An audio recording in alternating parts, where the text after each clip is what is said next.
Hi ladies and gentlemen, boys and girls, it's Nate and the Mutts here. So I'm here today to talk about some body language and behaviour, licking specifically for this video, and there's about 50 types of licks that I've learnt with well over 28,000 animals around the world. Thank you, over there please. So the first type of lick that they have is shown under stress or a calming signal, an interaction intention, a caution sign, or whatever you may want to call it. Can you move please? Thank you. Further. So it's when they don't actually have their tongue come all the way out of their mouth. They lick and it's just to their little front of their nose area, like a half a lick. So with the 50 we're going to talk about 4, maybe 5. You going to help? So when it actually comes and licks and it doesn't come up all the way over his nose, just to there, we'll call that a half lick. So they do this when they're under stress, when they're under anxiety. Settle down please. And they're wanting to interact with other animals by showing that they're trying, that they want to do something but they're concerned, nervous, whatever words you may want to use. So when they lick then up over their nose, we'll call this level 1 or 1, where they're licking over their nose and their tongue's like a flag. So they're licking and showing this flag to other dogs, because when dogs fight or they're assertive or really cranky, they generally don't have bleeding tongues. So they shut an organ off at the back of their throat, retract, that they use for scent. They retract their tongue inside of their mouth. So when they're reactive, or scared, he's sort of sitting here. This is a reasonably new dog. So they used to have issues. This one's a happy little dog. Good girl. So we're looking for the licks that they're going to give or the lack thereof. So when they're trying to interact, by showing the tongue, the other dog knows that they can't hurt them at that second. The next level after it goes just up over their nose. When it goes over their nose and over their whiskers. So it's going nose and whiskers. Either side does indicate different body language and bias and behaviour, but that's for another video. Same as their tail, the direction and things along those lines can also tell you the intent or the feelings or the hormones or the reaction that's occurring inside of their body. I know, there's lots of places to lay down. Very good, good kisses. So yawns and licks are associated. That's a level 1 lick where he just comes up over his nose, followed by her with a level 1. Now a level, well that's going to the next one. Very good. So after it goes just up over the whiskers, you jumped a lick. But this one went all the way to the back of the mouth, didn't it? All the way back up here. So this is basically showing the dog, it's as if they've got a wet mouth or eating, so watch out for those X factors. But the majority of the time when they're licking, it's telling a message. So like here. So when they're licking all the way to the back of their mouth, all the way up here, this is showing the other dogs that they're more willing to interact. They're more trying to calm down, reduce stress.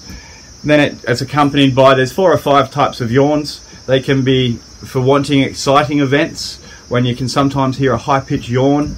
When they yawn and their tongue comes out and it curls up like this. Good helping. When they don't do that to your dog.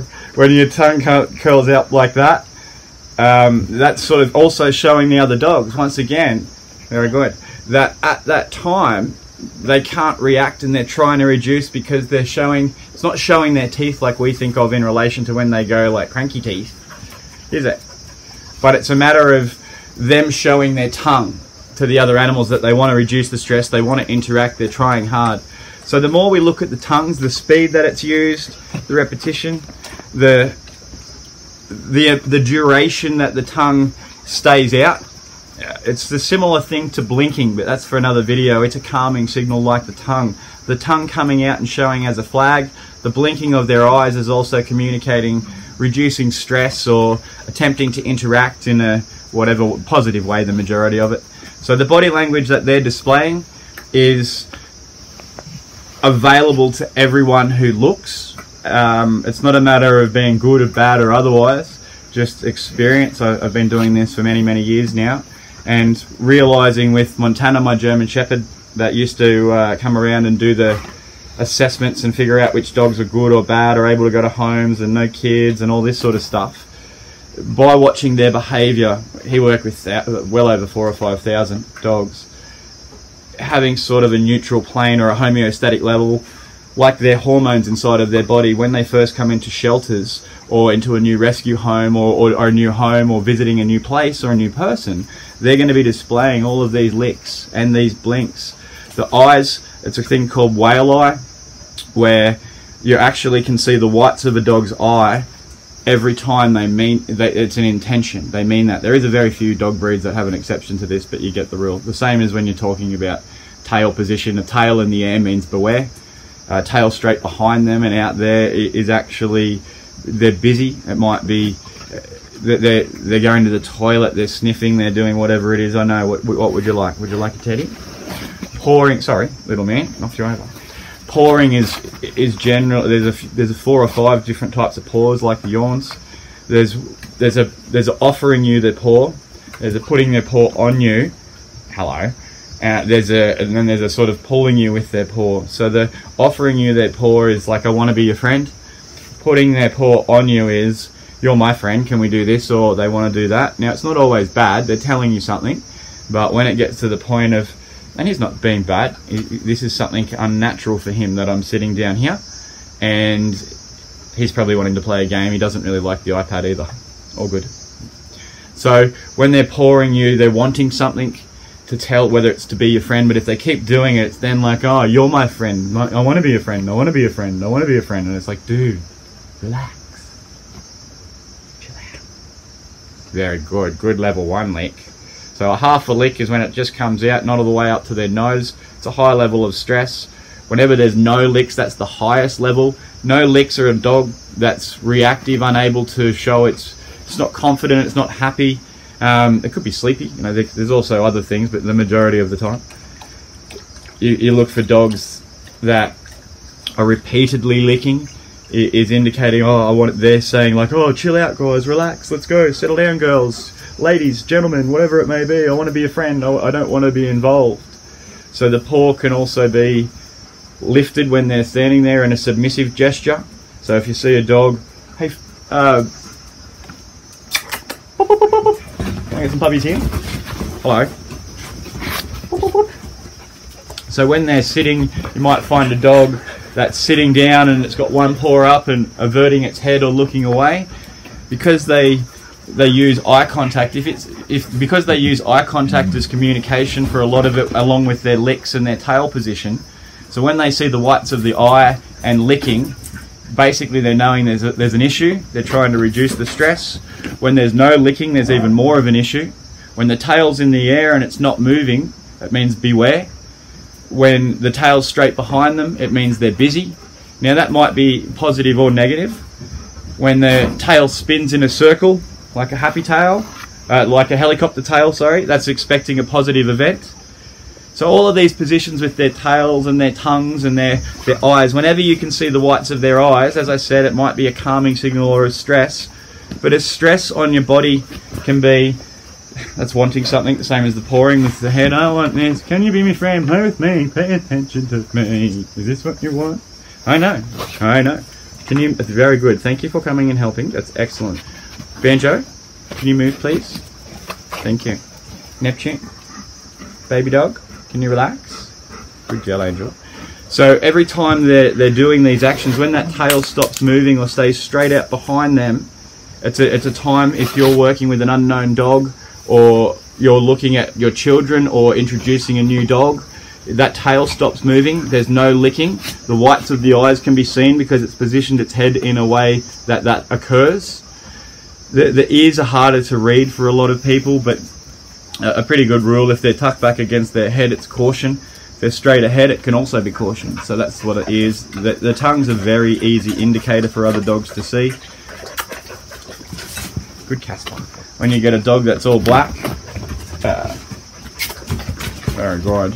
So basically, it's hard to see his eyes and his facial features unless he wants them to be seen, which is then very clear. Good girls and boys. So the way that your dog's then looking at other objects and things like this, they might be giving licks, they might have the whites of the eyes, the still tail straight up. A wagging tail does not mean a happy dog. Dogs that bite, dogs that are really, really highly attentive, assertive or dominant or whatever word people want to use, basically they're wagging their tail too as a warning. So a dog that's wagging its tail and can be barking and doing things in an aggressive way can look similar to a dog that's wagging its tail that's happy in a friendly way. We release, and so do animals, have hormones in our bodies that are related to stress, and they're that homeostatic or baseline or normal level.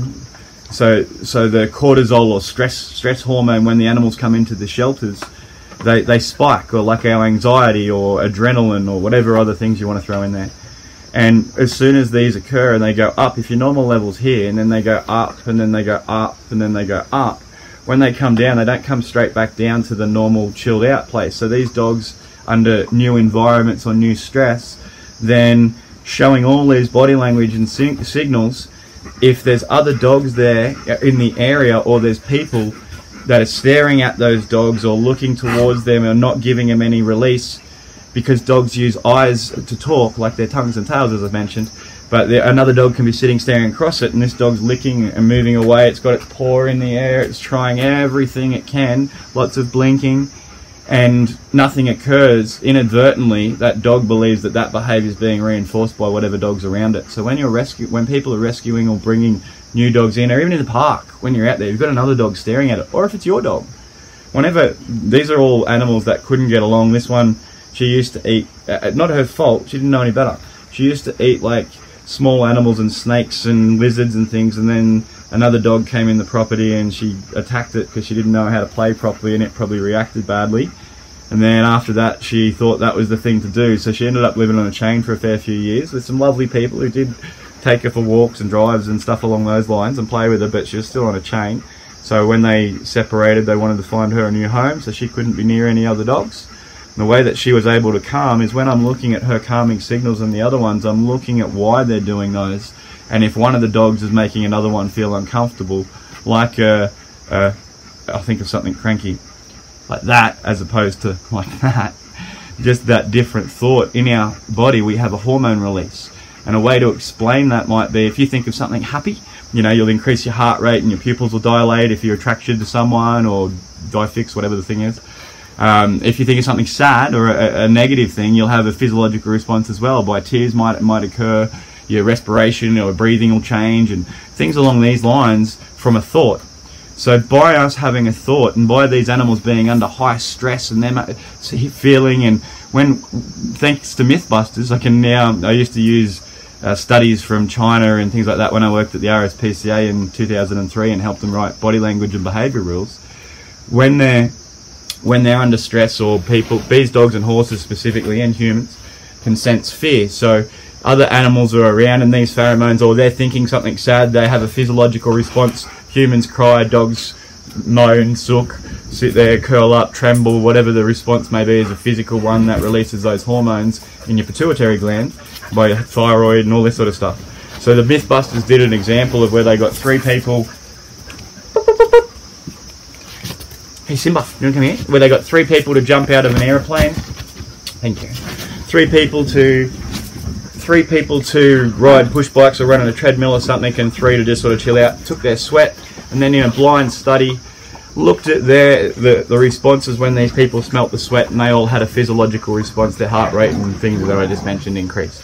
So animals can sense when we're happy, sad, good and bad, nice rhyme, happy or feeling emotions, and that's how they can also work as assistance therapy dogs. They're trained to respond off cues and things before people have reactions.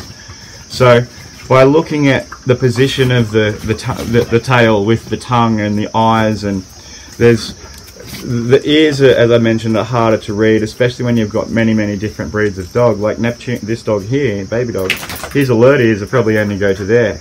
He can actually do that. I've seen it very few times. Sorry, baby dog. But, excuse me. But it's a matter of the dogs that you're used to or being around, you're going to get to understand the positions of the ears. Now you're focusing on where their eyes and how many licks they're doing, and if they're doing it repeatedly. When they're over the event, they'll shake from head to tail as if they're wet. They're telling you whatever the last thing is, they're ready to move on or they're ready to interact. Now that can change very quickly, especially in high level